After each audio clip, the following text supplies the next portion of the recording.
Hizo ni baadhi ya kelele na sauti za wanafunzi katika shule ya Kisii Primary ambao wameshiriki mgomo wa ghadhabu siku ya leo baada ya mwanafunzi mmoja wa shule hiyo kugongwa na gari alipokuwa njiani kuelekea nyumbani.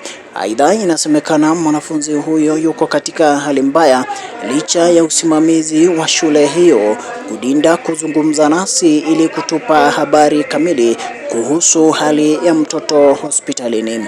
Wanafunzi hao wenye ghadhabu walifunga barabara kuu ya kutoka mjini Kisii kuelekea sehemu ya Nyanchwa kwa masaa kadhaa, jambo ambalo liliwapa polisi kazi ngumu ya kuwatuliza na kufungua barabara hiyo. Licha ya kutopata habari kamili, tulitembelea hospitali ya Aga Khan iliyopo mjini Kisii ambapo mwanafunzi huyo alipelekwa ili kupata huduma za kwanza.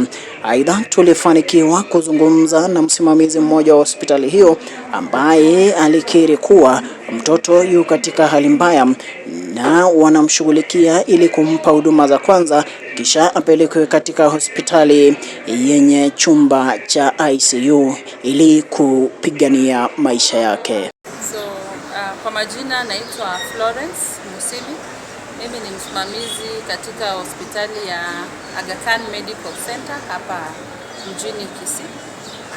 Tulipokea mtoto ambaye alikuwa amehusika kwa ajali ya barabarani, na kwa sasa matibabu inaendelea. Mtoto hali yake ni mgonjwa, ameumia.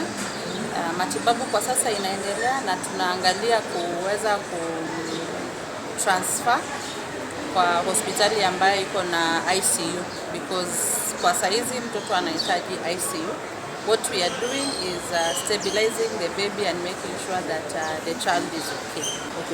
So when the baby represented to us, alikuwa anavuja damu mingi, and so what we have been able to do is control bleeding. Tumeanzisha kuongeza damu, being able to secure the airway of the baby just to be able to support that she's breathing and there's life. Yes, so that is what is going on.